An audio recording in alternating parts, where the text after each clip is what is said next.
Imagine not being able to read the paper because your hands were shaking.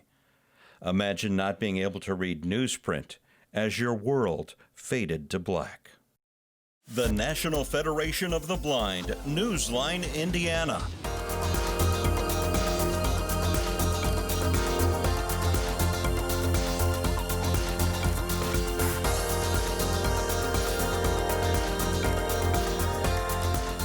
With your host, Lee Martin, and co-host, Florence Myers-McSwine. Welcome to this week's National Federation of the Blind Newsline, Indiana. I'm your co-host, Florence Myers-McSwine, here with your host, Mr. Lee Martin, and our guest this week, Mr. Russell Hollis. So Lee, how are you doing today? I'm doing fine, but I want to know how our guest is doing today. That's the question of the day. How are you doing, Mr. Hollis? I'm doing well. I'm enjoying the weather, and there's a long line of voters, and we're getting them through quickly. Well, that's the key thing. You're getting them through quickly. And we have a lot to discuss today on voting, and we're going to get started right on this topic here today. I'm really pleased that you're able to join us once again on our show. So we're going to start out today talking a little bit about the National Federation of the Blind Newsline and some of the incentives that we have with the service itself during this voting campaign, during this very vital time in our country. And we're able to access information through a myriad of streams with the National Federation of the Blind. And as it concerns the voting, Florence, would you want to talk about what intrigues you with this National Federation of the Blind and access to information regarding voting? Lee, I have been reading all types of articles on NFB Newsline about the candidates and their views. One particular magazine that I have been reading is Hill Magazine. It's giving me information about the candidates, Senate, the House. Basically, it's giving me a lot of information in that magazine.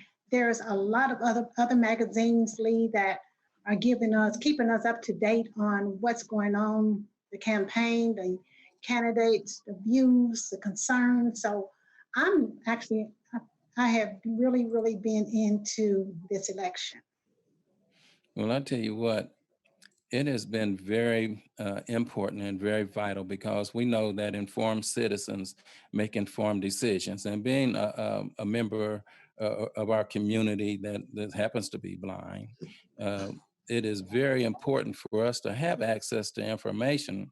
Mr. Hollis, it's very important for us to know about our candidates and some of the things that the NFB Newsline is doing for blind and visually impaired and print challenged citizens is giving them the access. And with that, there's a 2020 blind survey that we would like people to fill out if they're running into problems at the polls, or if they're having problems by being intimidated or with the voting apparatuses or anything of that nature, mail-in voting, which is a big deal. And we'll talk about that a little bit. But NFB Newsline is providing that information or that source of information on our service. And you can also, as Florence mentioned, there's campaign information that you can get daily updates on Donald Trump and Mr. Joe Biden. And there's also a guide for blind and low vision voters, which is very important. And this guide gives out essential information for individuals that are blind and visually impaired as we go to the polls to vote.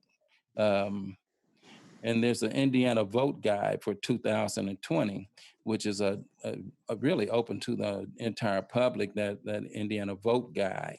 And within that vote guide, if you're a transplant from another state and you want to find out about your state and the vote guide there, you can access that information on NFB Newsline, which once again is a free service.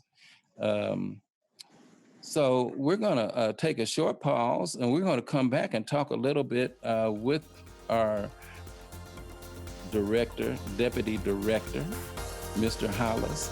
And just stay tuned. We'll be right back.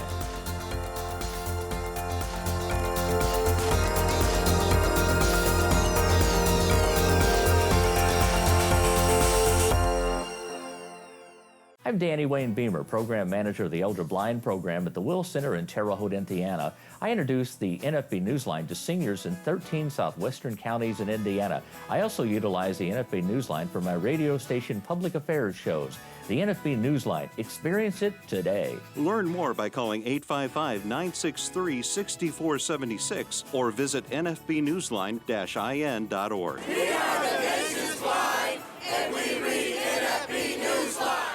If you or someone you know is visually impaired or print challenged, the National Federation of the Blind has a resource you need. Wow, I scored a touchdown when I found sports on NFB Newsline. I enjoy reading TV guide listings on NFB Newsline. Learn more by calling 855-963-6476 or visit nfbnewsline-in.org. We are the nation's blind. We read NFB Newsline. It's free.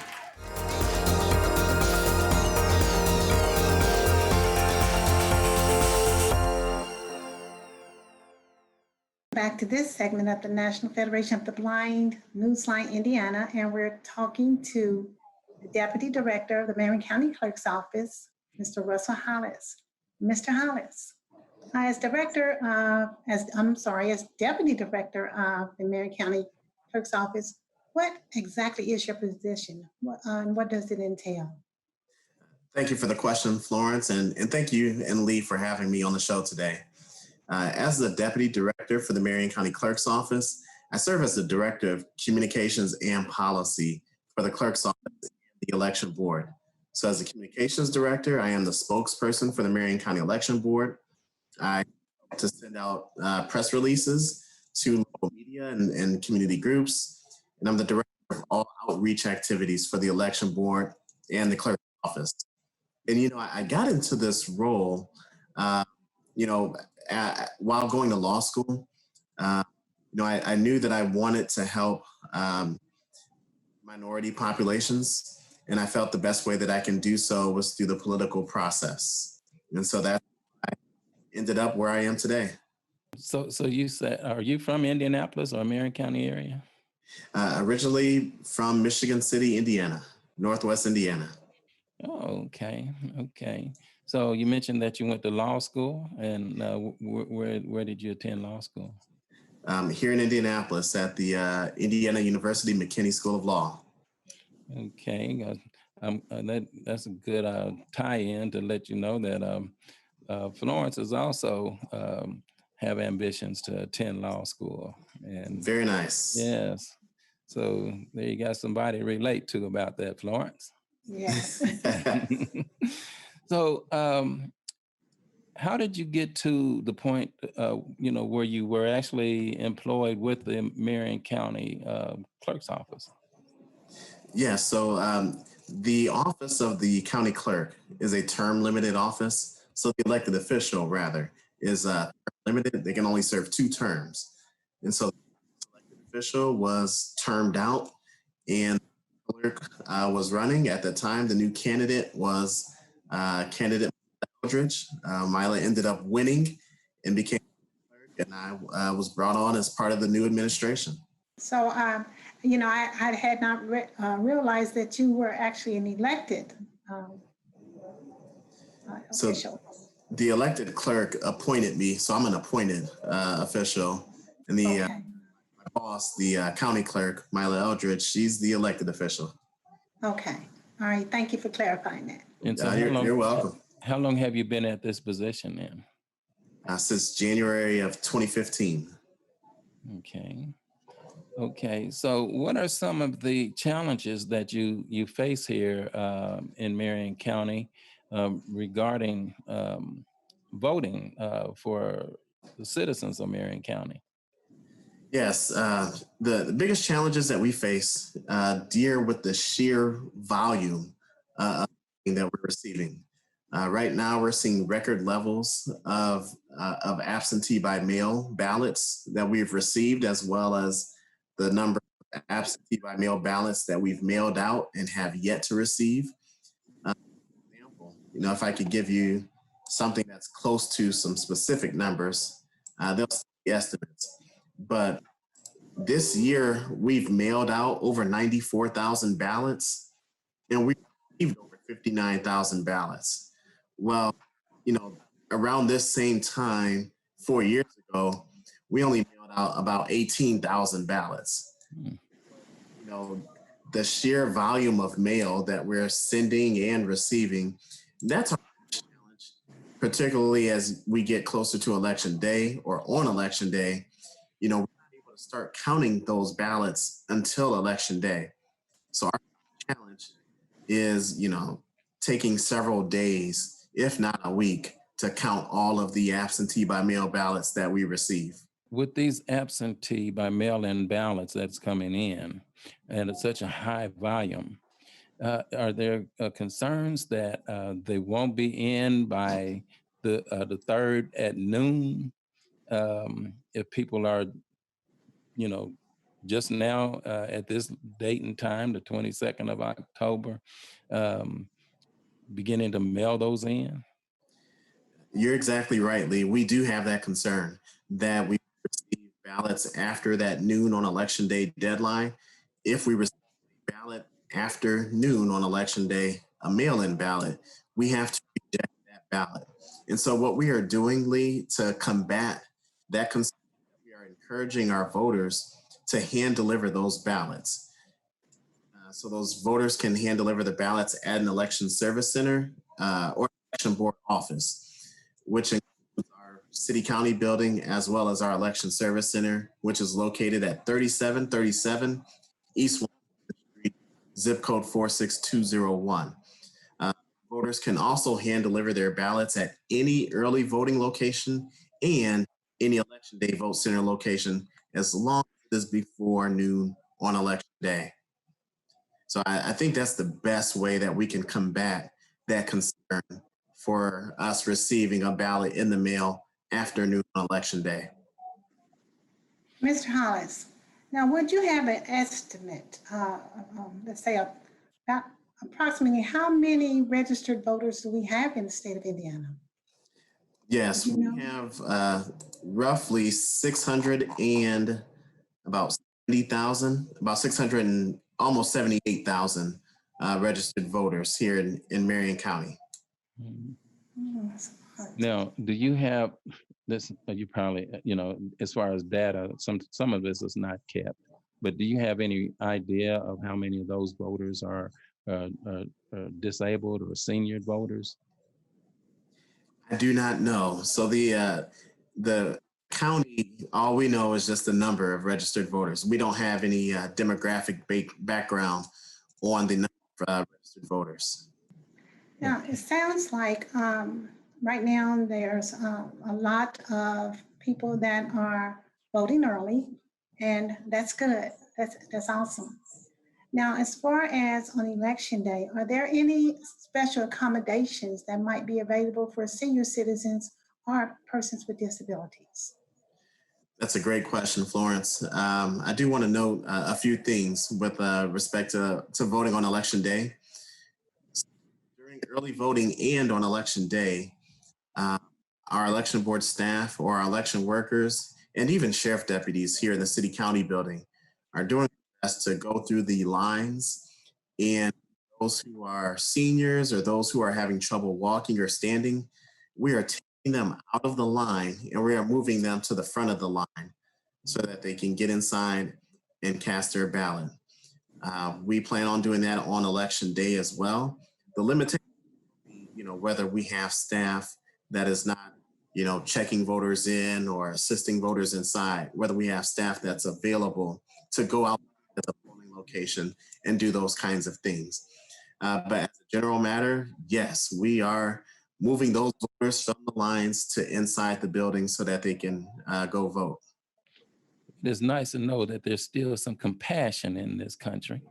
Yes. And that you guys are really doing that, because that is a major concern. And we know that our senior voters have actually paved the way for us all to get to the polls.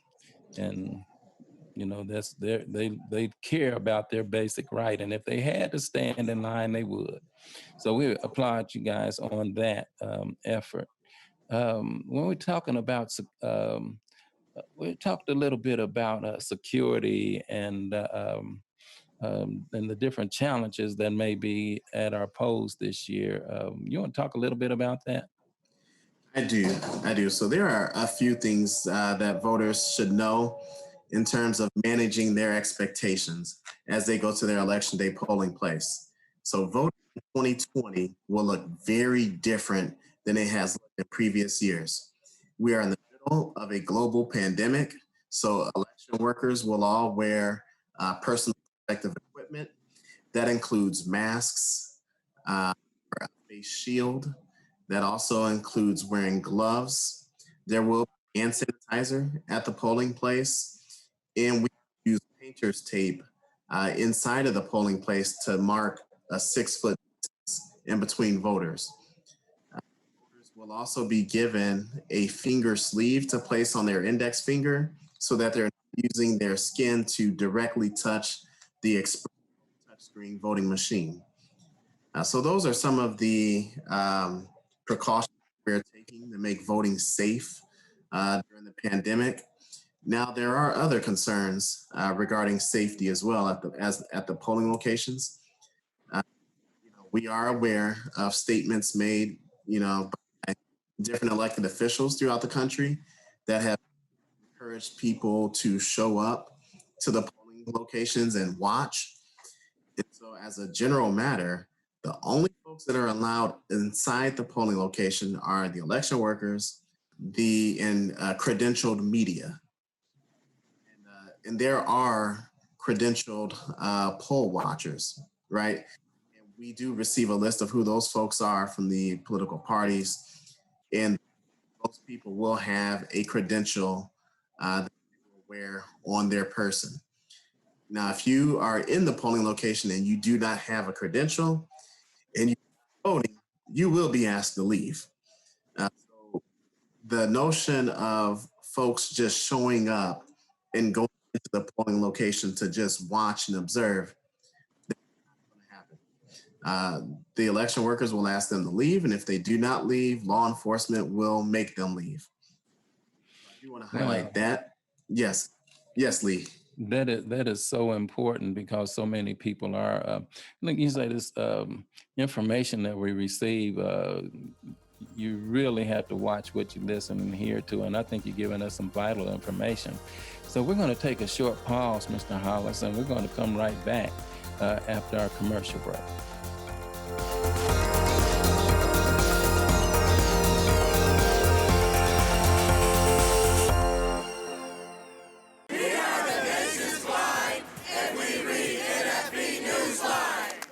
As I travel the nation, I read NFB Newsline. I live in Valparaiso, Indiana, and I listen to my local news on NFB Newsline. As a student, I enjoy reading current events on NFB Newsline. Learn more by calling 855-963-6476 or visit nfbnewsline-in.org. Subscribe free to NFB Newsline today.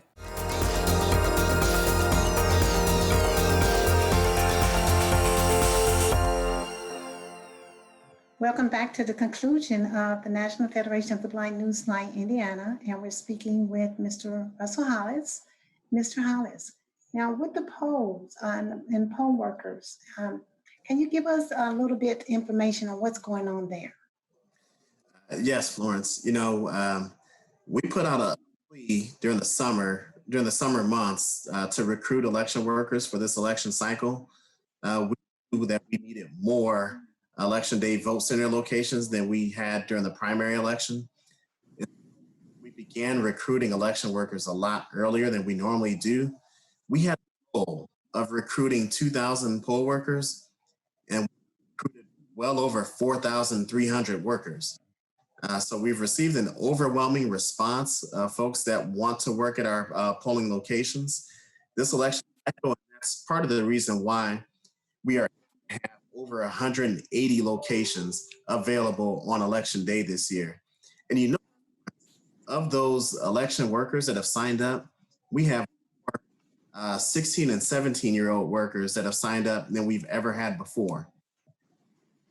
You know, we have over 100, almost 120 or so 16 and 17-year-olds that have signed up to work the polls this year. That is such an astounding figure, and it's just so much energy regarding what we have to do as citizens this year at our polls is high interest. So what would your recommendation, what would be one of the most, I don't know, something that sticks out in your mind that we should share with the community? Yes, if you plan to vote in person, know we have early voting that's going on right now. It's been going on since Tuesday, October 6th, downtown in the clerk's office.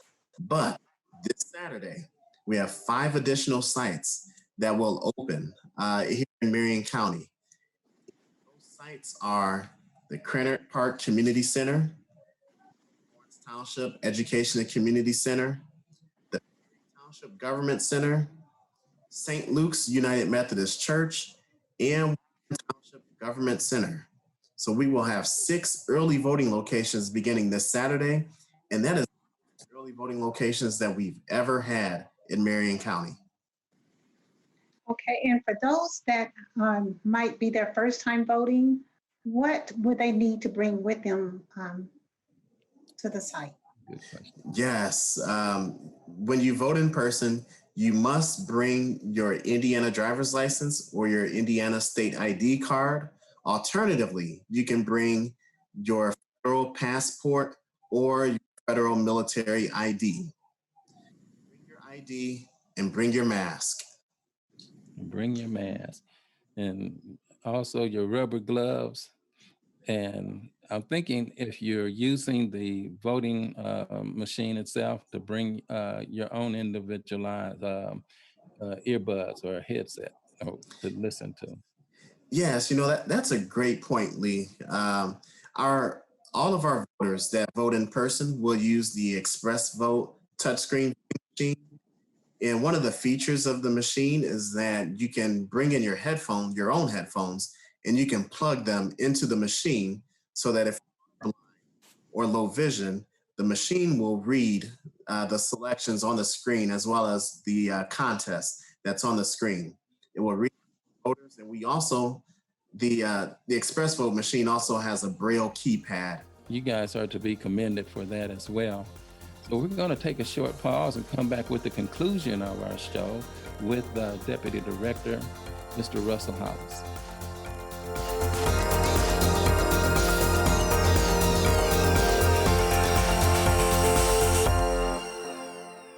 I just graduated college as a blind student. How can I independently find job listings? Thanks to the National Federation of the Blind, visually impaired Hoosiers can hear newspapers, circulars, and magazines from across the globe. It is a fantastic service. Learn more by calling 855-963-6476 or visit nfbnewsline-in.org. We are the nation's blind, and we read NFB Newsline. If you or someone you know is visually impaired or print challenged, the National Federation of the Blind has a resource you need. I am a CFP practitioner, and I happen to be blind. I rely on NFB Newsline to keep me current with Wall Street Journal and the Financial Times. Hoosiers can hear Indiana magazines, circulars, national magazines, and information from across the globe. Learn more by calling 855-963-6476 or visit nfbnewsline-in.org. The National Federation of the Blind knows that blindness is not the characteristic that defines you or your future. Every day we raise the expectations of blind people because low expectations create obstacles between blind people and our dreams. You can live the life you want. Blindness is not what holds you back.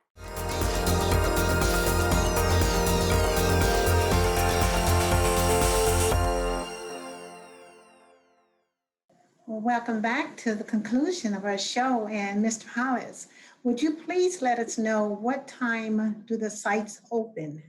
Yeah, so early voting in the city county building is open on the weekdays from 8 a.m. to 5 p.m. and on weekends from 10 a.m. to 5 p.m. Now, voting at the 5 additional sites, or the satellite voting sites as we call them, open on the weekends from 10 a.m. to 5 p.m. and on weekdays from 11 a.m. till 7 p.m. Finally, the last day of early voting is on Monday, November 2nd, and that's only in the city county building from 8 a.m. till noon. And then, of course, election day is Tuesday, November 3rd. Voting is available on election day from 6 a.m. till 6 p.m. and voters can vote at any election day vote center location. Thank you so much, Mr. Hollis. And you're welcome. You know, we just want to thank you once again for coming on to our show and sharing so much with our viewers and listeners. I just want to kind of end our show on a note of encouragement. You provided a lot of information regarding, you know, security and different issues that we have nowadays. But it's very important for our community of disabled citizens and our blind citizens and to get out to the polls and exercise your right to vote. There's so much online right now, on stake right now, because we can lose a lot of rights and a lot of gains that we have previously worked hard for equality, equity, and security and opportunities for people with disabilities and blindness. So we want to encourage you to exercise your right and get out and get that vote in. And it may be cold that day. It may be rainy that day. It may be a nice day. But whatever kind of day it is, remember, there are those that have really paid a price for us in these generations to have the right to vote. So please, exercise your right to vote, have a voice, and just be proud of yourself for voting and getting someone else out to those polls to vote. So, Florence, Mr. Hollis? Yes. Just want to tell you, Mr. Hollis, once again, thank you so very much. And we'll be looking forward to hearing from you on television shows around and anything that you have to inject there. Thank you so very much again, Mr. Hollis. Thank you for having me. Okay. So until next week, we'll trust that everyone enjoyed their life and enjoyed getting out to polls and getting your vote in. God bless you all. Take good care. The National Federation of the Blind, Newsline, Indiana. For more information, go to nfb-in.org or call 855-963-6476. That's 855-963-6476. The National Federation of the Blind encourages you to live the life you want.